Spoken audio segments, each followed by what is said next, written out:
리추얼이라는 제목의 책이 있는데요, 이 책의 부제는 일단 움직여라, 마음은 따라온다, 그러니까 이런 부제를 갖고 있는 책입니다. 그 책 표지에 보니까 비슷한 구호가 있는 걸 제가 봤는데요, 생각보다 중요한 행동의 힘, 해보면 하고 싶어진다. 그리고 목차에도 보니까 제1장의 제목도 거의 비슷합니다. 먼저 행동하라, 마음은 따라온다. 지금 이 비슷한 구호들이 설명하고 있는 그 강조, 이게 뭘 강조하고 싶은지 감이 좀 잡히지 않습니까? 보통 사람들은 이 몸과 마음의 관계에서 이 마음이 우선이라고 생각을 하지 않습니까? 그래서 이런 말들 많이 하잖아요. 뭘 하려고 하면 결심이 중요하다, 이 마음을 움직여야 된다는 뜻 아닙니까? 그러나 현실적으로 보면은 아무리 마음을 굳게 먹고 결심해도 그 몸이 잘 따라주지 않는다는 겁니다. 그래서 그 책 저자가 주장하는 게 뭐냐면은, 많은 경우 마음이 가는데 몸이 가는 게 아니라 몸 가는데 마음이 간다. 이걸 이제 여러 가지 자료를 가지고 증명하면서 책을 이제 풀어나가고 있는데요, 그래서 저자가 강조하는 거, 일단 움직여라, 먼저 행동해라, 마음은 뒤따라온다, 이걸 이제 강조하는 책입니다. 그런가 하면은 또 무조건 심플, 이런 제목의 책이 있는데요, 이 책은 전문 경영 컨설턴트인 저자가 오래 연구 끝에 내린 결론을 소개하는데, 결론을 한번 들어보세요. 비즈니스에서 가장 효력이 큰 단 하나의 법칙이 있다면 사업장과 시장을 단순화하라는 것이다. 그래서 그 책 제목이 무조건 심플이에요. 사실 저는 이 책 내용도 안 보고요, 그냥 구입했습니다. 왜냐하니까 이 책 제목 무조건 심플, 이건 제 인생의 구호이기 때문이에요. 하나님 앞에서 그렇게 복잡하게 생각하고 복잡하게 살면 안 된다는 주장을 저는 하고 있거든요. 그래서 제가 물 철학을 얘기하잖아요. 물이 위에서 아래로 흐르는데 복잡한 거 없습니다. 물을 아래에서 위로 끌어올리려니까 그렇게 복잡한 거 아닙니까? 창조주 하나님이 계시고 우리를 설계하신 그 하나님께서, 우리를 가장 잘 아시는 그 하나님께서 우리에게 주시는 그 말씀에 따라 가지고 그렇게 살아가는 거, 복잡한 게 하나도 없습니다. 그래서 그 책에서 주장하는 이 내용들을 보면서 저는 이런 구호를 만들어 봤습니다. 하나님의 뜻이면 순종한다, 하나님의 뜻이면 일단 움직인다, 먼저 행동한다, 그러면 마음은 따라온다. 아주 간단하고 단순한 그 책 제목 무조건 심플, 이게 저에게 참 묵상하는데 굉장히 도움이 된 그런 책 제목입니다. 오늘 본문에서 아브라함이 보여주는 모범이 바로 이런 모습이거든요. 복잡한 게 하나도 없습니다. 1절에서 하나님이 말씀하십니다. 창세기 12장 1절, 여호와께서 아브라함에게 이르시되 너는 너의 고향과 친척과 아버지 집을 떠나 내가 너에게 보여줄 땅으로 가라. 그랬더니 4절, 이에 아브라함이 여호와의 말씀을 따라 갔고, 복잡한 게 하나도 없습니다. 그 생각 없이 사는 그것도 문제지만요, 이 생각을 너무 복잡하게 해가지고 한 걸음도 행동으로 발걸음을 못 옮기는 건 더 큰 문제 아닙니까? 그 출애굽기 3장을 보니까요, 소명받기 이전에 이 모세가 딱 그렇게 생각이 복잡했던 사람이에요. 하나님께서는 애굽의 종살이로 신음하는 이스라엘 백성들을 해방시켜 주시기 원하시고 그 지도자로 모세를 부르시거든요. 출애굽기 3장 10절, 이제 내가 너를 바로에게 보내어 너에게 내 백성 이스라엘 자손을 애굽에서 인도하여 내게 하리라. 그랬더니 모세의 반응을 한번 보세요. 바로 그 다음 11절, 모세가 하나님께 아뢰되 내가 누구이기에 바로에게 가며 이스라엘 자손을 애굽에서 인도하여 내리까? 그냥 아멘 하면 되는 건데 복잡해요. 이게 계속됩니다.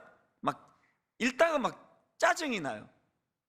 하나님 계속 설명해 주시는데 사람들이 내 말을 듣겠습니까? 누가 내 말을 믿어주겠습니까? 아무도 내 말을 안 믿을 겁니다. 나는 말재주가 없는 사람입니다. 나 혀가 둔한 사람입니다. 하나님께서 아무리 설명을 해줘도 이 모세 생각이 막 너무 복잡한 거예요. 이 답답한 모세의 이 성경을 읽다가 떠올려진 시원한 구절 하나가 제가 떠올려졌는데요, 여기에 반해가지고 여러분 마가복음 1장에 보면은요, 예수님이 해변을 지나시다가 그물질하는 베드로와 안드레를 보시고 부르세요. 자, 마가복음 1장 17절, 예수께서 이르시되 나를 따라오라, 내가 너희로 사람을 낚는 어부가 되게 하리라 하시니, 그랬더니 바로 그 다음 18절, 곧 그물을 버려두고 따르니라. 뭐 시원하지 않습니까? 복잡한 거 없습니다. 따르라 그러시니까, 주님이 따르라 그러니 뭐 이거 뭐 대단한 거 아닙니까? 그래서 곧 그물을 버려두고 따르니라. 이게 주님의 말씀이 진리다 싶으면요, 뭐 그냥 따르면 되는 겁니다. 제가 29살 때 이민을 가가지고 조그만한 비즈니스를 시작하는 그 즈음에 하나님이 저에게 한국으로 돌아가라, 목사가 되라, 청소년들을 도와주라. 이게 여러분 막 엄청 복잡한 것 같아도요, 아무 일도 아니에요.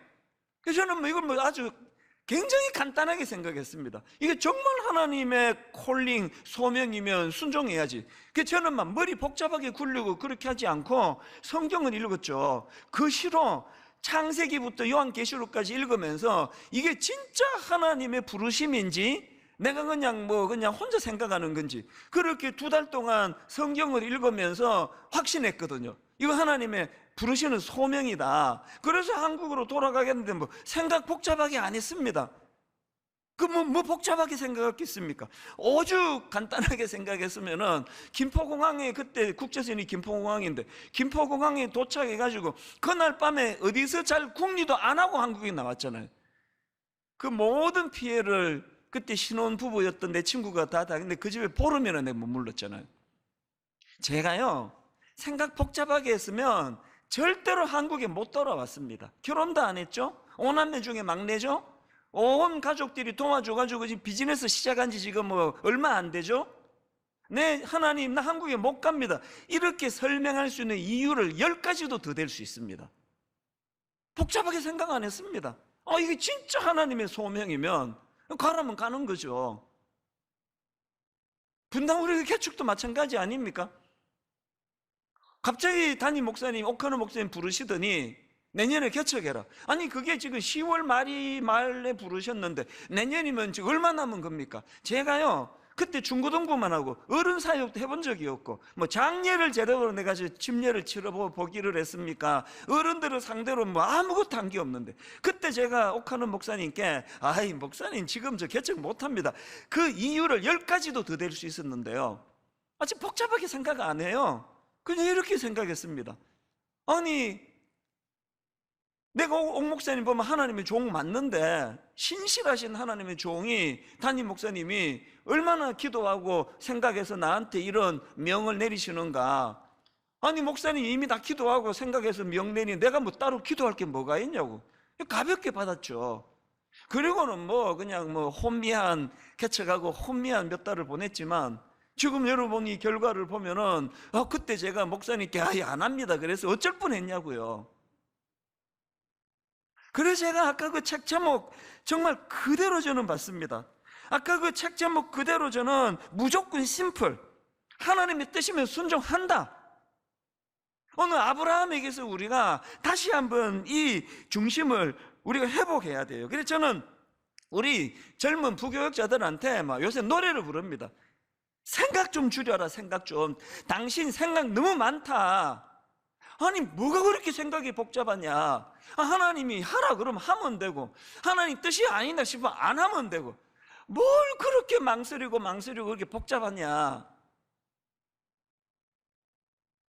저는 오늘 이 하나님 말씀 앞에 너무나 단순하게 반응하는 이 아브라함을 보면서 우리 이거 배워야 된다 생각합니다. 이 중심을 가지고요, 하나님이 뭘 명하셨고 아브라함은 그것을 어떻게 순종하며 나갔는지를 이제 내일 특별 새벽 부흥회 때도 오늘 말씀에 연이어서 계속 살펴보려고 하는데요, 오늘 본문에 보니까 하나님께서 아브라함에게 주신 명령을 정리해 보니까 딱 두 가지예요. 하나님은 두 가지 명령을 주셨습니다. 첫 번째 명령이 뭐냐? 가라예요. 가라. 자, 12장 1절 다시 보십시오. 여호와께서 아브라함에게 이르시되 너는 너의 고향과 친척과 아버지 집을 떠나 내가 너에게 보여줄 땅으로 가라. 이렇게 가라는 명령을 내리시는데, 그런데 보니까 그 앞에 하나님이 전제를 하나 말씀하세요. 1절을 다시 보십시오. 전제가 뭐냐? 여호와께서 아브라함에게 이르시되 너는 너의 고향과 친척과 아버지 집을 떠나. 이 가라라는 말씀 앞에 떠나라는 말씀을 먼저 주시는데요, 이게 전제입니다.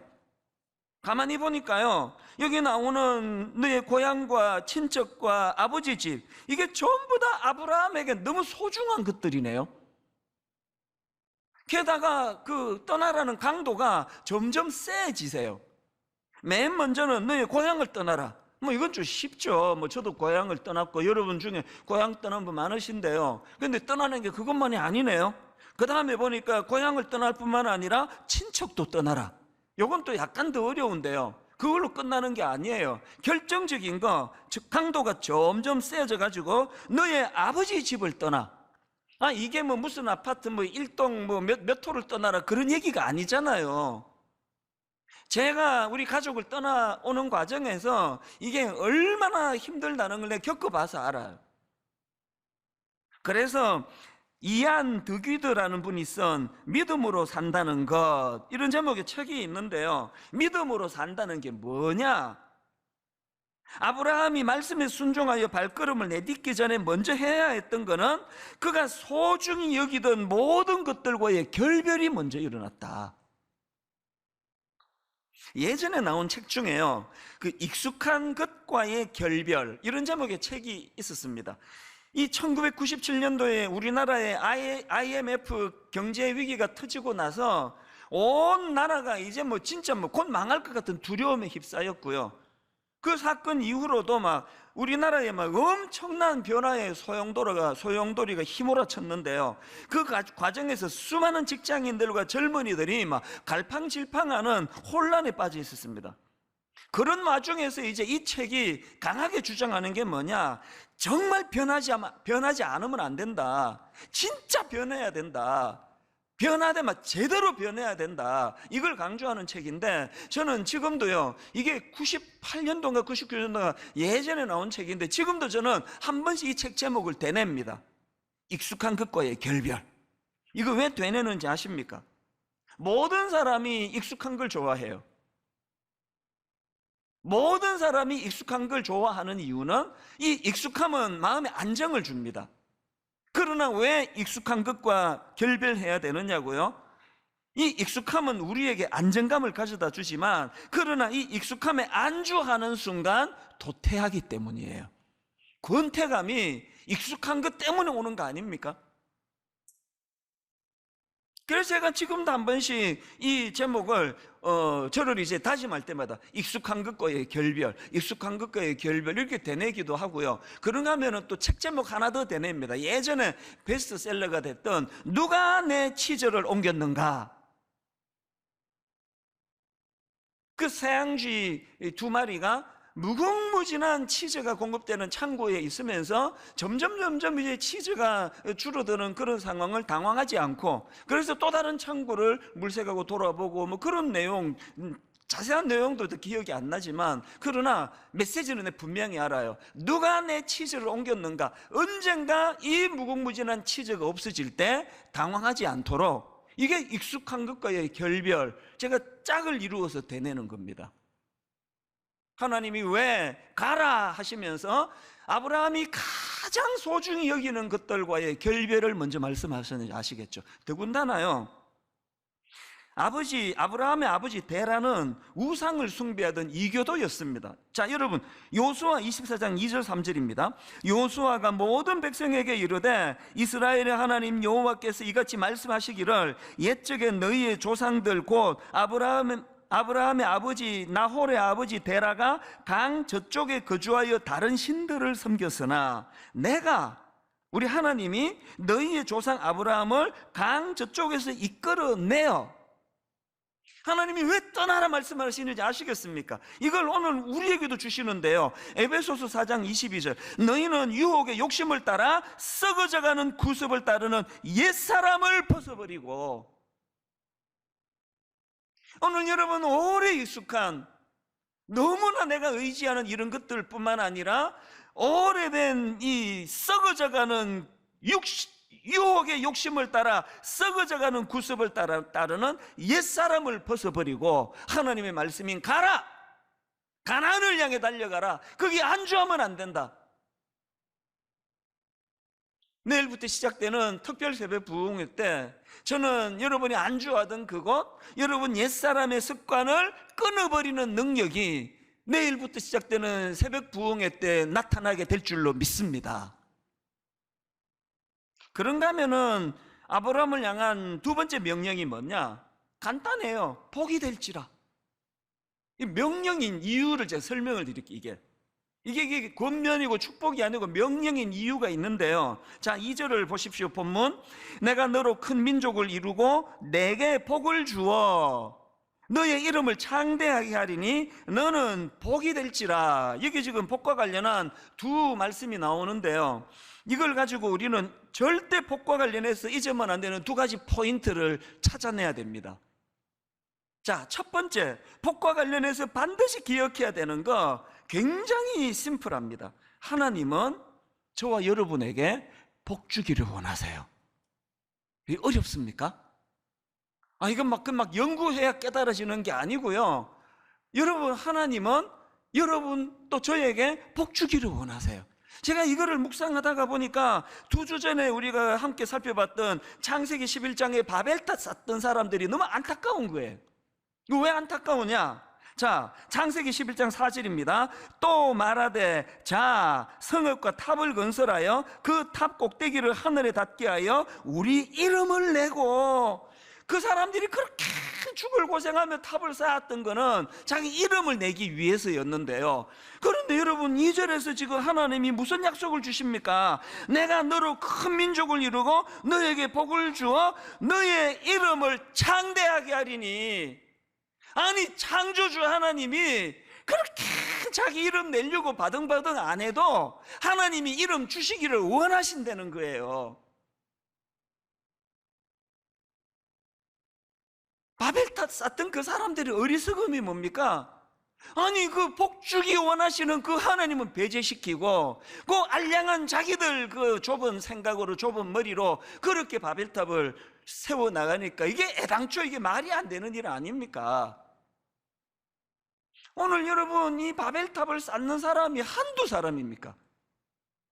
그렇게 자기 이름을 내보겠다고 그렇게 바둥바둥 애를 쓰는데 그게 되던가요? 그래서 제가 생각 좀 복잡하게 하지 말라는 거예요. 그럼 뭐 그렇게 탑 쌓겠다고 애를 쓰시느냐고요. 하나님이 복 주신다는데 믿으면 되는 거 아닙니까? 하나님은 저와 여러분, 이찬수 목사와 모든 성도님들에게 복 주시기 원하십니다. 믿으십니까? 이 굉장히 단순하지만 너무나 중요한 메시지예요.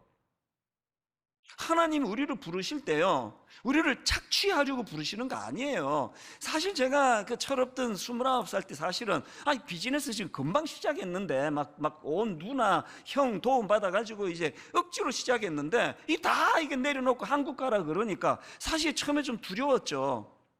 희생인 줄 알았죠. 막 엄청 각오하느라고 그냥 몸살도 걸리고 그랬는데 그 어리석은 생각이에요.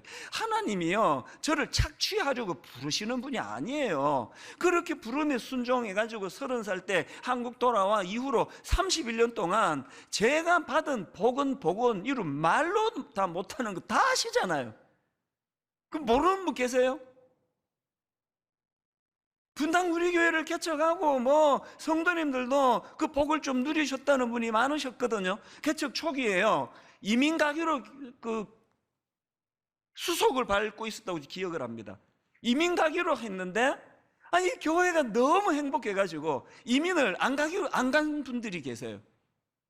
이 설교 준비하다가 그 초창기 때 그분들 교회를 위해서도 너무나 수고를 많이 하시고 그랬는데요, 그분들 생각이 나는 겁니다. 제가 하나님 말씀에 순종해서 분당 우리를 개척했기 때문에 그 복을 누린 성도들도 많이 계시지만요, 뭐라 그래도 그 복은 제가 제일 많이 받은 거예요. 제가 그때 제가 미국에서 한국으로 여기민 안 왔으면 어쩔 뻔했나 막 아무리 생각을 해도 이건 뭐. 그래서 여러분, 하나님은요 우리를 착취하려고 부르시는 분이 아니라 복 주시기 위해 부르신다는 거, 이 간단한 진리를 마음에서 믿음으로 받으시기를 바랍니다. 그런가 하면은 복과 관련해서 또 하나 진짜 기억해야 될 두 번째가 있는데요, 여러분, 하나님은요 첫째, 우리에게 복 주시기 원하실 뿐 아니라 둘째, 다른 사람에게 복을 끼치는 자가 되기를 원하신다는 겁니다. 자, 2절 현대인의 성경을 한번 보십시오. 2절, 내가 너를 큰 민족의 조상이 되게 하고, 이 첫 번째 복입니다. 너를 축복하여. 이건요 하나님이 어떤 민족에게 준다는 그게 아니에요. 이 아브라함 개인에게 주시는 거예요. 하나님께서 먼저 내가 너를 큰 민족의 조상이 되게 하고 너를 축복하여 내 이름을 크게 떨치게 하겠다. 그리고 그 다음 두 번째 보세요. 너는 다른 사람에게 복을 끼치는 자가 될 것이다. 이 복을, 다른 사람에게 복을 끼치는 자가 된다는 게 뭘 의미하는지 3절에 가면 좀 더 자세히 알 수 있습니다. 3절, 너를 축복하는 자에게는 내가 복을 내리고 너를 저주하는 자에게는 내가 저주하리니 땅의 모든 족속이 너로 말미암아 복을 얻을 것이라. 이거 신나는 거 아닙니까? 여러분, 제가 오늘도 살아가야 될 이유가 있다면 제가 오늘 여러분에게 줄 게 있기 때문이에요. 그러니까 여러분, 이찬수 목사로 말미암아 여러분이 복을 받게 된다. 이게 얼마나 이게 살맛 나는 이야기예요. 제 기도하는 거 아시죠? 하나님, 제가 누군가에게는 선물 같은 존재가 되기를 원합니다. 제가 이 3절에 나오는 너로 말미암아 복을 얻게 될 것이다, 이 말씀의 의미를 좀 더 알고 싶어서 이런저런 자료를 찾아보고 뒤집어보고 책도 사고 그렇게 했는데요, 그러다가 제가 이 구약학을 전공하신 장신대 하경택 교수님의 논문을 제가 읽게 됐는데요, 이 교수님의 논문에 의하면은 여기 나오는 너로 말미암아 라는 이 말씀의 의미는 학자에 따라서 강조점이 조금씩 다르다면서 쭉 설명을 하는데, 이걸 제가 두 가지로 정리를 해봤습니다. 자, 여기 나오는 너로 말미암아, 그러니까 너로 말미암아 복을 얻을 것이다, 여기 나오는 이 너로 말미암아를 어떻게 해석할 수 있느냐. 첫째로요, 이 너로 말미암아는 땅의 모든 족속이 너를 통하여 복을 받을 것이다, 이렇게 번역할 수 있다는 겁니다. 그러니까 여기 나오는 너로 말미암아는 이 축복의 중재자, 이 축복의 통로로서의 아브라함을 강조하는 것으로 그렇게 번역을 할 수가 있다. 그런가 하면은 두 번째로 여기 나오는 너로 말미암아라는 이 말씀은 땅의 모든 족속이 너처럼 복을 받을 것이다. 그러니까 여기 나오는 너로 말미암아는 이 축복의 모범으로서 아브라함을 강조하는 것으로 번역할 수 있다는 겁니다. 제가요 그 지난주 새벽에 이 말씀을 제가 깨달으면서 막 너무너무 가슴이 벅찬 겁니다, 이 새벽에. 그래서 제가 29 예비 담임 목사님들한테 제가 바로 내가 연락을 다 했습니다. 메일을 보내가지고, 그 문자를 보내가지고 이 내용을 전했습니다. 그리고 제가 마음이 너무너무 뜨거워지는 거예요. 오늘 여러분, 저와 여러분이 당당히 구하셔야 돼요. 하나님 복 주시기 원합니다. 아버지, 저는 복 받기 원합니다. 이걸 구하셔야 돼요. 당당하게 복 받기를 주님 앞에 기도하고 소원을 가지고 구하시는데요, 그것만 하시면 안 됩니다. 하나님 내게 복 주시기 원합니다. 그 복 누리기 원합니다. 이렇게 하나님께 구한과 동시에 하나님, 제가 다른 사람들에게 복을 끼치는 자가 되기를 원합니다. 이 기도를 같이 드려야 된다는 거예요. 마가복음 6장에 보면은요, 바로 이 내용과 관련해서 확 드러나는 두 가지 이질적인, 너무 대조적인 사건이 기록되어 있는데, 이거 한 달 전인가 나누었던 내용이에요. 자, 한번 보십시오. 이 마가복음 6장에 보면은 이제 오병이어 사건이 나오고요. 그리고 그 앞에 이제 헤롯 왕이 배설한 잔치 이야기가 거기 기록이 되어 있는데, 자, 먼저 헤롯 왕의 잔치의 특징을 한번 보시겠습니까? 자, 마가복음 6장 21절 22절입니다. 마침 기회가 좋은 날이 왔으니 곧 헤롯이 자기 생일에 대신들과 천부장들과 갈릴리의 귀인들로 더불어 잔치할세 헤로디아의 딸이 친히 들어와 춤을 추어, 그 다음 보세요. 헤롯과 그와 함께 앉은 자들을 기쁘게 한지라. 헤롯이 배설한 잔치의 특징은 뭐예요? 헤롯과 자기 수하에 있는 사람들이 기쁨을 누리는 목적을 가진 잔치예요. 자기 자신의 기쁨을 누리는 그 헤롯 왕의 잔치의 비극이 뭡니까? 바로 자기만을 유익하게 생각하는 그 이기적인 생각으로 시작한 그 잔치가 가슴 아프게도 죄 없는 세례 요한이 참수를 당하는 비극의 열매를 낳게 된 거 아닙니까? 이게 기록이 되고 바로 그 다음 나오는 게 오병이어 사건이에요. 자, 이 차이를 한번 느껴보십시오.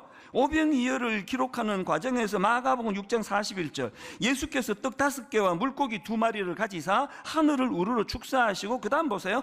떡을 떼어 제자들에게 주어. 깨달은 게 하나 있는데요, 여러분, 예수 믿는 저와 여러분은요, 그 예수님의 기적의 축복의 오병이어의 혜택을요, 세상 사람이 누리기 전에 우리가 먼저 누려요.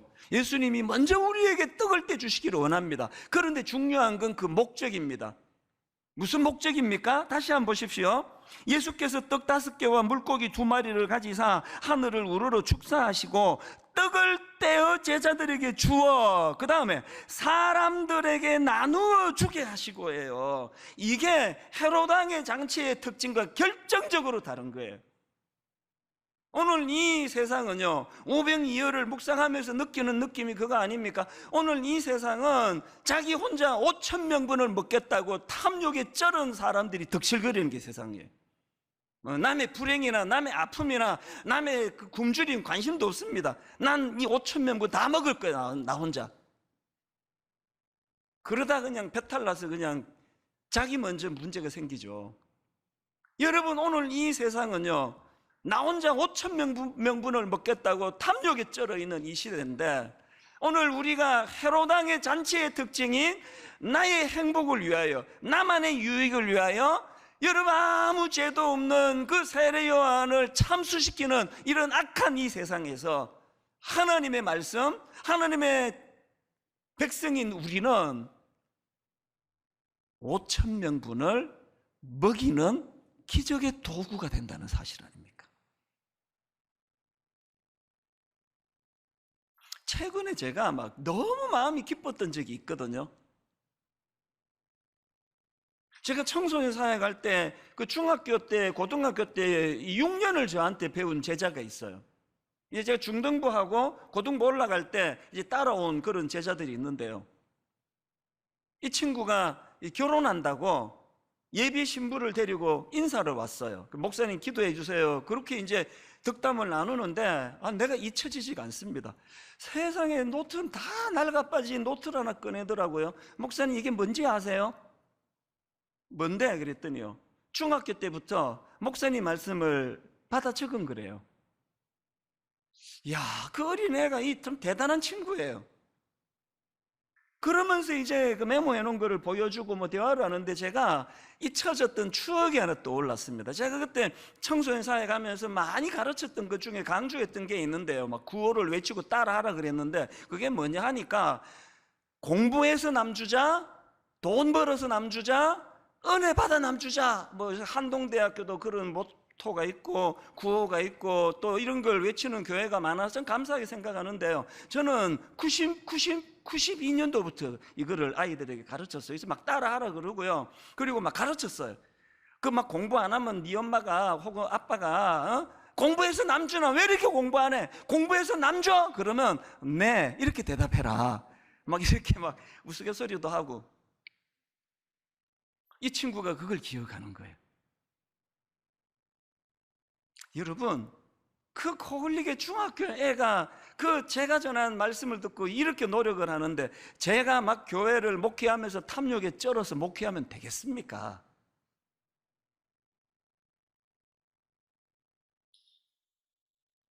오늘 한번 따라해 보시겠습니까? 그 순수한 그 동심으로 동심도 아닙니다. 중고등학생으로 돌아가셔서 한번 따라해 보시기 바랍니다. 공부해서 남 주자. 원래 자기랑 해당 없는 거 크게 잘해요. 이제 뭐 공부 다 끝났는데 뭐. 공부해서 남 주자. 돈 벌어서 남 주자. 이 소리가 확 준 것 같은데. 내일부터 시작될 특세, 이 구호로 하셔야 됩니다. 은혜 받아 남 주자. 이게 우리의 두 번째 사명이에요. 당당하게 주님께 구하세요. 아버지, 난 복 받기 원합니다. 복 주시기 원합니다. 그리고 그 주신 복을 마음껏 누리고 주님 은혜롭게 살기 원합니다. 그리고 그 주신 복을 흘려보내기를 원합니다. 오늘 우리가 여기 교회가 있는 것, 하나님 너무나 삭막한 이 시대에 그들에게 선물과 같은 교회가 되기를 원합니다. 사실 분당 우리 교회 지난 19년은요, 뭐 하나님의 이 복을 뭐 말로는 알 수 없이 받았습니다. 가장 첫 번째로 받은 복은요, 이 송림 중고등학교예요. 세상에, 이거 지금 우리가 지금 거의 20년째 쓰고 있잖아요. 가끔씩 묻거든요. 학교랑 문제 없느냐고. 그래서 이런 얘기예요. 우리 갈수록 사이가 더 좋아지는데 기적이라 그래요. 왜 그런지 아십니까? 우리는 거래 관계로 내가 요만큼 쓰고 이만큼 줄 테니 이런 게 없었습니다. 이거는 말도 안 되는 일방적인 혜택이에요. 그래서 학교가요, 오해도 많이 받았습니다. 뭐 뒷거래 하는 거 아니냐? 뭐 그런 거 없거든요. 근데 진짜 지금도 이해가 안 돼서 너무 행복한데요. 성린중고등학교가 이제 이리로 건물을 짓고 이사를 하고, 그리고 이제 바로 우리가 여기 들어왔는데요. 그런데 우리 직전에 분당의 규모가 큰 교회에서 이 강당을 빌려 쓰게 해달라. 그리고 뭐 규모가 있는 교회니까요, 뭐 꽤 많은 장학금과 뭐 이런 것들을 이제 제공하겠다고 약속을 뭐 제안을 했을 거 아니냐고요. 그런데 여러분, 그 이사장님과 송림중고등학교가 눈물나게 고마운 게 뭔지 아세요? 세상에 그렇게 큰 그 보상이 이루어지고 뭐 이런 장학금 같은 걸 제공해 주겠다는 그 학교를, 그 교회를 거절하고요. 그때 3, 40명 모인, 게다가 담임 목사는 뭐 완전 애송이, 42살짜리, 얼굴은 35.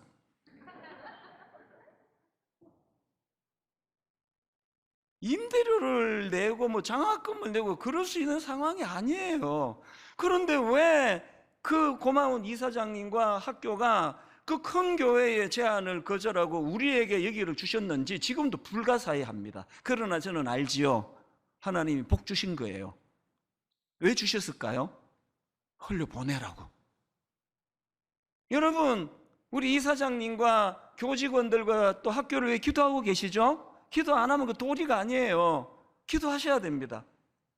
그리고 인간적으로도 고마워할 뿐 아니라 하나님의 이 크신 복 주신 하나님 은혜를 기억하면서 흘려보내야 돼요.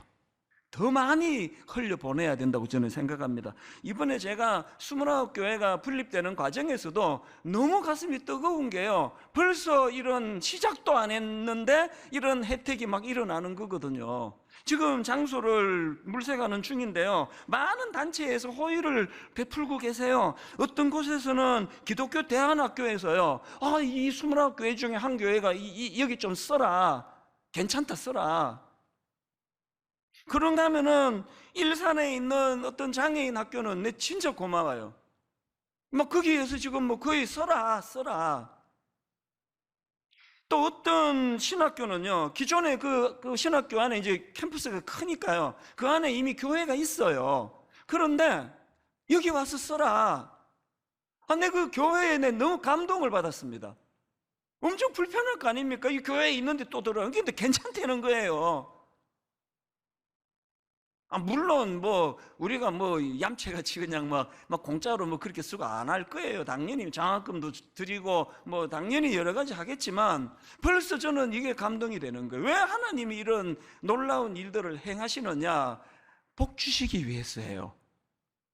우리 그 복을 누리면 돼요. 뭐 하면서? 감사하면서. 그런가 하면은 우리가 5천 명분 다 먹겠다고 탐욕에 쩌는 것이 아니라 흘려보내면 돼요. 29교회가 정말 5천 명을 먹이는 교회가 되기를 바랍니다. 결론을 이렇게 맺기 원합니다. 여러분, 이제 내일부터 특세인데요, 이사야 58장 11절, 여호와가 너를 항상 인도하여 메마른 곳에서도 내 영혼을 만족하게 하며 내 뼈를 견고하게 하리니 너는 물된 동산 같겠고 물이 끊어지지 아니하는 샘 같을 것이라. 이 하나님의 복을 누리시기를 주님 이름으로 축원합니다. 여러분 인생이 물된 동산 같은 형통의 복을 누리게 되시기를 바랍니다. 그런데 여러분, 여기까지만 읽으시면 안 되고요, 이 11절 바로 그 다음에 12절, 너에게서 날 자들이 오래 황폐된 곳들을 다시 세울 것이며 너는 역대의 파괴된 기초를 쌓으리니 너를 일컬어 무너진 데를 보수하는 자라 할 것이며 길을 수축하여 거할 곳이 되게 하는 자라 하리라. 모든 사람들에게 복을 끼치는 자가 되라는 거예요. 복을 받아 누리기 원합니다. 받은 복을 흘려 보내주시기를 원합니다. 내일부터 기도할 때 이 두 가지를 놓고 하나님 앞에 기도할 때에 분당 우리 교회를 통해요, 이 교회 성도들을 통하여 이 대한민국의 모든 예수 믿는 분들의 복이 임하게 되기를 바라고, 그 복이 흘러가 대한민국을 살리는 역사가 일어나게 되기를 바랍니다.